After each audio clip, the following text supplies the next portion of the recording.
সম্প্রতি মুম্বাই ইন্ডিয়ান্সের অধিনায়ক হওয়া হার্দিক পান্ডিয়া 2024 সালের আইপিএল থেকে ছিটকে যেতে পারেন বলে আশঙ্কা করা হচ্ছে। ইনজুরির কারণে জানুয়ারিতে আফগানিস্তানের বিপক্ষে টি-20 সিরিজ এবং আইপিএলে হার্দিক পান্ডিয়ার খেলা নিয়ে সংশয় দেখা দিয়েছে। গত 19শে অক্টোবর ভারতের মাটিতে অনুষ্ঠিত বিশ্বকাপে বাংলাদেশের বিপক্ষ ম্যাচে চোট পান হার্দিক। এরপর থেকেই মাঠের বাইরে রয়েছেন পান্ডিয়া। মুম্বাই ইন্ডিয়ান্স এই মাসে গুজরাট থেকে ট্রেডের মাধ্যমে পান্ডিয়াকে তাদের দলে অন্তর্ভুক্ত করেছিল এবং দলের কমান্ডো তার হাতে হস্তান্তর করা হয়। বিশ্বকাপে ইনজুরির কারণে অস্ট্রেলিয়ার বিপক্ষে 5 ম্যাচের টি-20 সিরিজে খেলতে পারেননি হার্দিক। এমনকি দক্ষিণ আফ্রিকা সফরেও যাননি তিনি।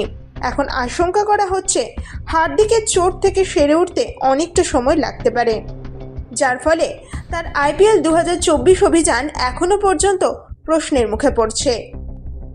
আগামী 11 থেকে 17 জানুয়ারি আফগানিস্তানের বিপক্ষে 3 ম্যাচের টি-20 সিরিজ খেলবে ভারত, যা জুনের টি-20 বিশ্বকাপের আগে টিম ইন্ডিয়ার শেষ টি-20 সিরিজ।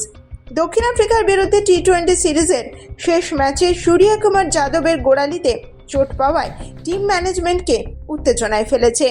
আফগানিস্তান সিরিজ থেকে ছিটকে যাওয়ার শঙ্কায় রয়েছেন সূর্য।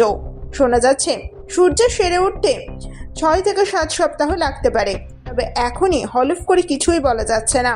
কেউ কেউ এমনও আশা করছেন যে আইপিএল শুরু হওয়ার আগে ফিট হয়ে উঠবেন হার্দিক।